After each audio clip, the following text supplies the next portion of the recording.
Hierdie episode van Storytyd saam met Juffrou Blanche word geborg deur Kleuter en Baba Campus in Langenhoven Park.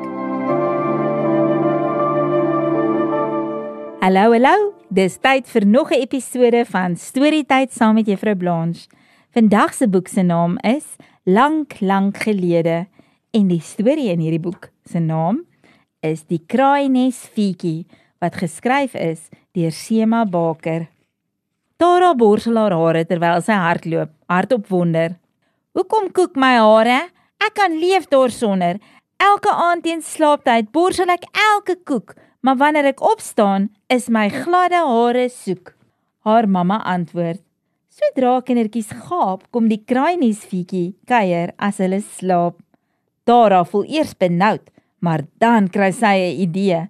Sy het 'n appeltjie te skil met hierdie kraaienest vee.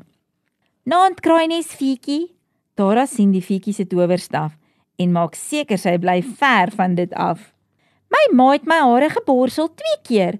Hoekom wil jy dit verinneweer? Die fietjie antwoord, dis nie ek wat so boos is nie. Ek werk vir 'n draak wat van haar sinne beroof is. Skrikwekkend en boos. Jy sal ver gaan om 'n draak met skerper tande te kry. Ek glo jou, sê Tara, terwyl sy na woorde soek. Maar hoekom wil 'n draak hê my hare moet koek? Haar naam is Lenda en sy woon in Wallis. Omdat sy skibbe het, hou sy nie van alles. Ek het haar al dikwels in haar lêplek sien droom, van golwende hare wat vloei soos 'n stroom. Sy is so jaloers, sy kan dit nie verdra, en daarom wil sy hê, ek moet jou al ewig pla. Tara dink dis laf. Die probleempie los sy gou op. Al wat kort is 'n doek vir die draak se kop. Toe my tante siek was, het haar hare uitgeval. Dit het haar nie gestuit nie. Deesdae ry sy doek en al.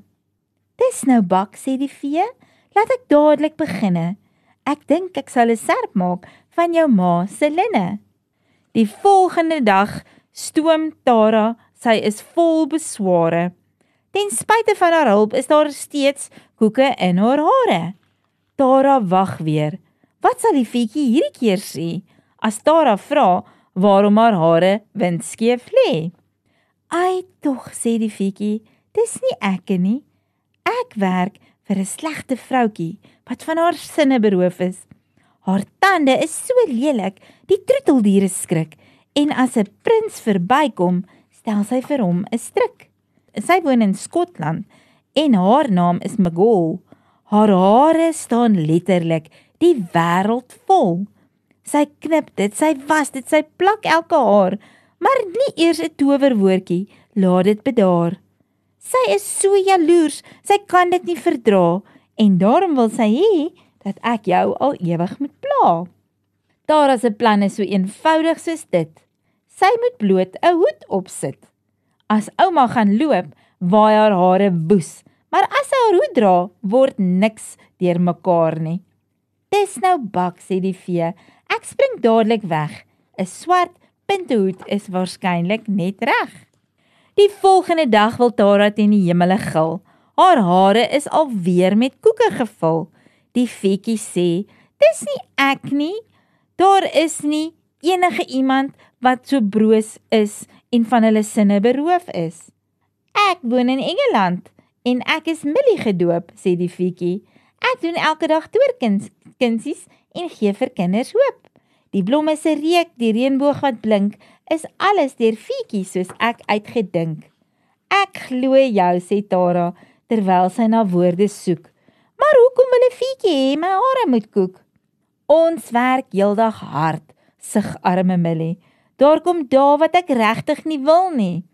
Dis dalk nie reg nie, maar hoekom ek jou besoek, is omdat dit pret is om jou hare te koek. Tara lag so hard, sy lig amper die dak. Partykeer trek sy haar kouse oor haar hande vir die pret, en kruip vir haar sissies weg, tussen die laken en die bed. Partykeer beplak sy mamma se skoene met plakker na plakker, en as pappa tuis kom, maak sy hom skrik soos 'n rakker. Sy plas rond in die poele, sy geniet dit terdee, al sê mamma, dit gaan vir haar verkoue gee. Tara sê toe, jy kan my maar elke aand besoek en as dit vir jou lekker is, gereeld my hare koek. Die Fietjie glimlag liefies, terwyl die maanlig skyn, sy blaas vir Tara se swinkies, voordat sy verdwyn. Maatjies, nou weet ons hoekom ons hare altyd gekoek is in die oggend, nee. Maar ek hoop dat julle almal se hare gekam word elke aand voor jy gaan slaap, om darm daai koeke minder te maak elke oggend. Want ek kan net hoor hoe word daar gegil en geskree in elke huis as mamma die haartjies moet kam. Het julle gehoor hoe oulik is hierdie storie? Hy het rymwoordjies in. Vra 'n bietjie vir mamma en pappa om vir julle te vertel wat rymwoordjies is. En volgende keer as ek 'n rymstorie vertel, dan gaan julle sommer weet wat dit beteken. Nou toe maatjies, dis al vir vandag. Tot 'n volgende keer. Arrivederci! Hierdie storietyd saam met Juffrou Blanche was geborg deur Kleuter en Baba Kampus in Langehoven Park.